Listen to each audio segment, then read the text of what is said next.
Hello, my friends, and welcome back to my channel. Today, we're going to be talking about Tim Keller, or rather, the reason why I do not like Tim Keller.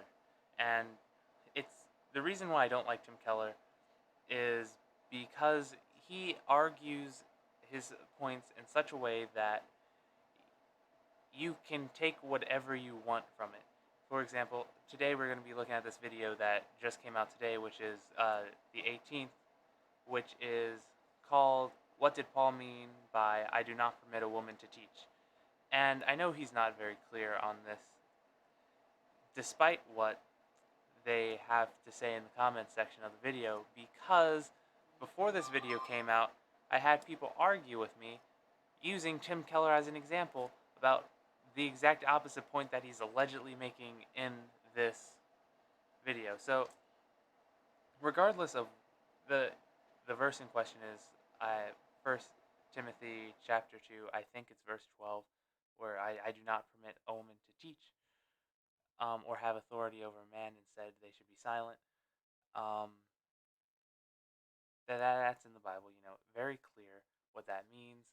However, we'll see how Tim decides to argue. And again, people have come up to me and argued using Tim Keller to say that this verse is meaningless and is only meant for that time.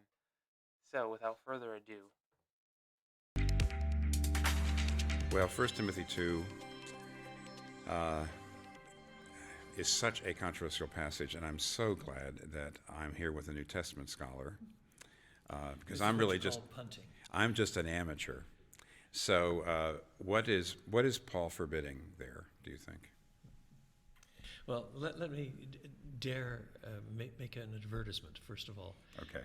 There's a recent commentary by Bob Yarbrough, Yeah. in the PNTC series on the pastoral epistles that is especially strong in following the trace of the argument through the text. And it's one of the best treatments of 1 Timothy 2 I've seen anywhere, simply because it follows the trace. What series is that in? It's in the Pillar series. Okay, that's right. Yeah.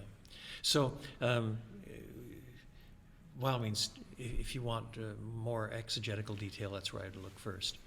And then the next thing I'd say, you can configure that as two limitations or one. I do not permit a woman to teach or have authority. Is that two things, or is it one thing? Yeah. And syntactically, that is. okay, that was his answer in that question. That was his answer that it is not okay for those two things to happen. Yet you wouldn't know that by listening to the inflection of his voice. Um, and you can see that in the comment section. So this next one is the debate over whether he forbids one or two things. Imperial ignorance. I don't know it, and no one can know it. That's what that is. And transcultural. So here's the clearest they get. Here, I think it is. You can wrestle quite a long time with exactly what that means. I'm prepared to venture a suggestion, but the point is, it's hard to think of any events in all of the Bible that are less culturally dependent than the order of creation. Certainly. It's not as if Paul is saying, No. now considering the relative ignorance of women who don't have enough education, therefore I forbid such and such. That's Right. not what he's saying. No, he's not. It's tied in his own argumentation to two things that Yeah. are massively transcultural.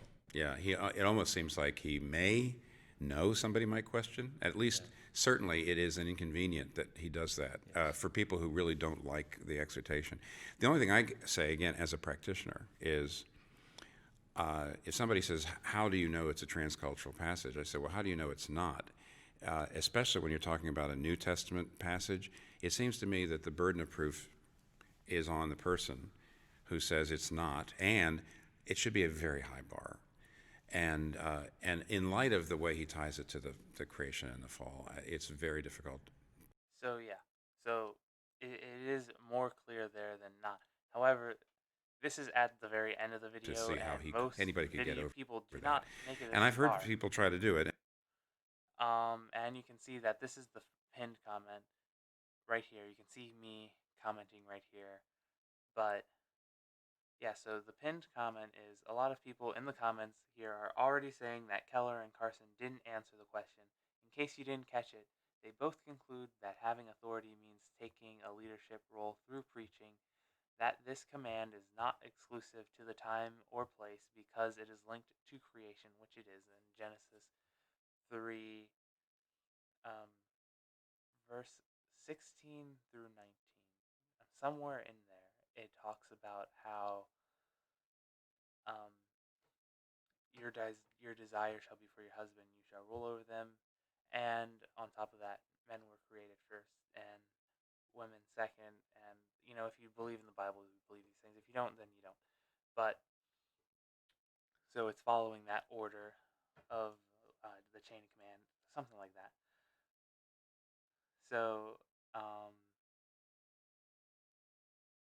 and that the passage is plain in what it means, and that there is a restriction on women preaching and having authority. And that's all good and fine, except it took them 5 minutes to even really tackle being clear on it. Instead, they talked enough to where if you are questioning it, then you are not going to find your answers here, because they don't talk about these examples of where this rule is not followed in the Bible, like Deborah in the book of Judges. I think she's in both 4 and I think in chapter 5 as is it's like the same thing but a poem version. Correct me if I'm wrong. Or at the end of Mark, depending on where you want to end Mark. Or the wife who was preaching or spreading the gospel rather.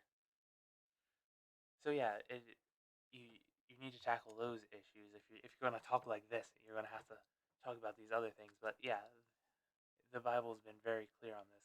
Unfortunately, I don't think this video was clear enough. This is what my comment says. I know you can't read it the way the screen is, but I assure you that it says, unfortunately, I fear that this video is worded in a way that may interpret it as whatever you wish. The Bible is very clear, and that there is a restriction on it. This video is not as clear as it should be, but overall nice.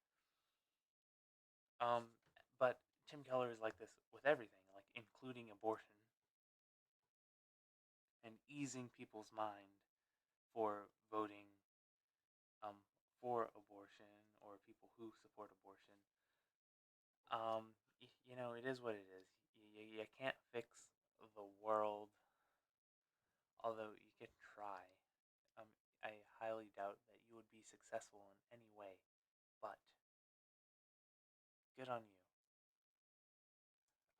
We're supposed to try as Christians anyway. We're supposed to spread the gospel to the best of our ability. I do that. I don't know if you do that. I highly doubt most of the people who follow me now are Christians.